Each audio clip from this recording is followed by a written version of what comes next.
Inilah ketetapan dan peraturan yang harus kamu lakukan dengan setia di negeri yang diberikan Tuhan Allah nenek moyangmu kepadamu untuk memilikinya selama kamu hidup di muka bumi.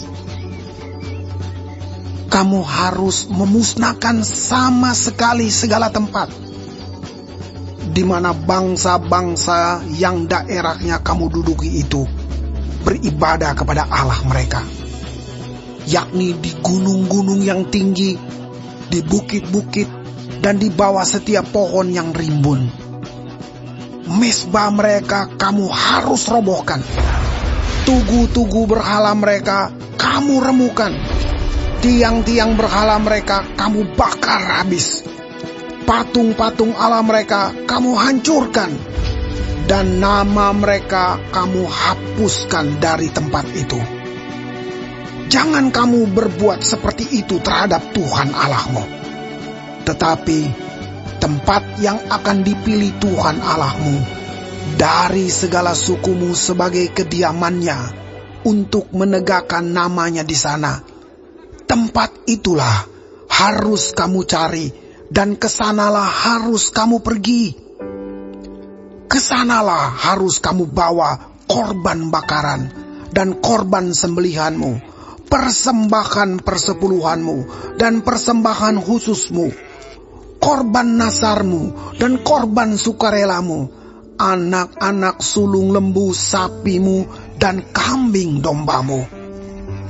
Di sanalah kamu makan di hadapan Tuhan Allahmu dan bersukaria kamu dan seisi rumahmu, karena dalam segala usahamu engkau diberkati oleh Tuhan Allahmu.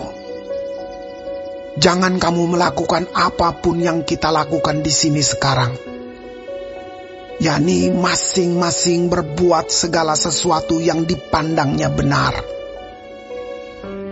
Sebab hingga sekarang kamu belum sampai ke tempat perhentian dan ke milik pusaka yang diberikan kepadamu oleh Tuhan Allahmu. Tetapi apabila nanti sudah kamu seberangi sungai Yordan dan kamu diam di negeri yang diberikan Tuhan Allahmu kepadamu untuk dimiliki, dan apabila Ia mengaruniakan kepadamu keamanan dari segala musuhmu di sekelilingmu, dan kamu diam dengan tentram, maka ke tempat yang dipilih Tuhan Allahmu untuk membuat namanya diam di sana, haruslah kamu bawa semuanya yang kuperintahkan kepadamu, yakni korban bakaran dan korban sembelihanmu, persembahan persepuluhanmu dan persembahan khususmu, dan segala korban nasarmu yang terpilih yang kamu nasarkan kepada Tuhan. Kamu harus bersukaria di hadapan Tuhan Allahmu. Kamu ini anakmu laki-laki dan anakmu perempuan, hambamu laki-laki dan hambamu perempuan, dan orang Lewi yang di dalam tempatmu. Sebab orang Lewi tidak mendapat bagian milik pusaka bersama-sama kamu. Hati-hatilah, supaya jangan engkau mempersembahkan korban-korban bakaranmu di sembarang tempat yang kau lihat, tetapi di tempat yang akan dipilih Tuhan, di daerah salah satu sukumu. Di sanalah harus kau persembahkan korban bakaranmu, dan di sanalah harus kau lakukan segala yang kuperintahkan kepadamu. Tetapi engkau boleh menyembelih dan memakan daging sesuka hatimu, sesuai dengan berkat Tuhan Allahmu yang diberikannya kepadamu di segala tempatmu. Orang najis ataupun orang tahir boleh memakannya, seperti juga daging kijang atau daging rusa. Hanya darahnya janganlah kau makan, tetapi harus kau curahkan ke bumi seperti air. Di dalam tempatmu tidak boleh kau makan persembahan persepuluhan dari gandummu, dari anggurmu dan minyakmu, ataupun dari anak-anak sulung lembu sapimu dan kambing dombamu, ataupun sesuatu dari korban yang akan kau nasarkan, ataupun dari korban sukarelamu, ataupun persembahan khususmu. Tetapi di hadapan Tuhan Allahmu, haruslah engkau memakannya di tempat yang akan dipilih Tuhan Allahmu. Engkau ini, anakmu laki-laki dan anakmu perempuan, hambamu laki-laki dan hambamu perempuan, dan orang Lewi yang di dalam tempatmu. Dan haruslah engkau bersukaria di hadapan Tuhan Allahmu karena segala usahamu. Hati-hatilah supaya jangan engkau melalaikan orang Lewi selama engkau ada di tanahmu. Apabila Tuhan Allahmu telah meluaskan daerahmu nanti seperti yang dijanjikannya kepadamu, dan engkau berpikir, aku mau makan daging karena engkau ingin makan daging, maka bolehlah engkau makan daging sesuka hatimu.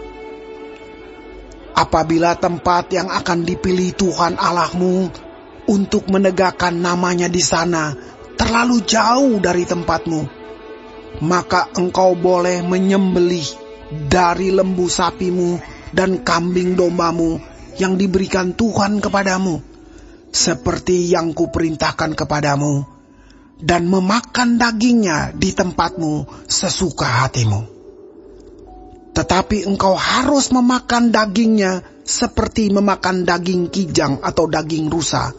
Baik orang najis maupun orang tahir boleh memakannya. Tetapi jagalah baik-baik, supaya jangan engkau memakan darahnya. Sebab darah ialah nyawa, maka janganlah engkau memakan nyawa bersama-sama dengan daging. Janganlah engkau memakannya, engkau harus mencurahkannya ke bumi seperti air. Janganlah engkau memakannya, supaya baik keadaanmu dan keadaan anak-anakmu yang kemudian, apabila engkau melakukan apa yang benar di mata Tuhan. Tetapi persembahan kudusmu yang ada padamu dan korban nasarmu haruslah kau bawa ke tempat yang akan dipilih Tuhan. Engkau harus mengolah korban bakaranmu, daging dan darahnya di atas mezbah Tuhan Allahmu. Dan darah korban sembelihanmu haruslah dicurahkan ke atas mezbah Tuhan Allahmu. Tetapi dagingnya boleh kau makan. Dengarkanlah baik-baik segala yang kuperintahkan kepadamu, supaya baik keadaanmu dan keadaan anak-anakmu yang kemudian, untuk selama-lamanya. Apabila engkau melakukan apa yang baik dan benar di mata Tuhan Allahmu. Apabila Tuhan Allahmu telah melenyapkan dari hadapanmu bangsa-bangsa yang daerahnya kau masuki untuk mendudukinya. Dan apabila engkau sudah menduduki daerahnya dan diam di negerinya, maka hati-hatilah supaya jangan engkau kena jerat dan mengikuti mereka setelah mereka dipunahkan dari hadapanmu, dan supaya jangan engkau menanya-nanya tentang Allah mereka dengan berkata, bagaimana bangsa-bangsa ini beribadah kepada Allah mereka, aku pun mau berlaku begitu. Jangan engkau berbuat seperti itu terhadap Tuhan Allahmu. Sebab segala yang menjadi kekejian bagi Tuhan, apa yang dibencinya, itulah yang dilakukan mereka bagi Allah mereka. Bahkan anak-anaknya lelaki dan anak-anaknya perempuan dibakar mereka dengan api bagi Allah mereka. Segala yang kuperintahkan kepadamu haruslah kamu lakukan dengan setia. Janganlah engkau menambahinya ataupun menguranginya.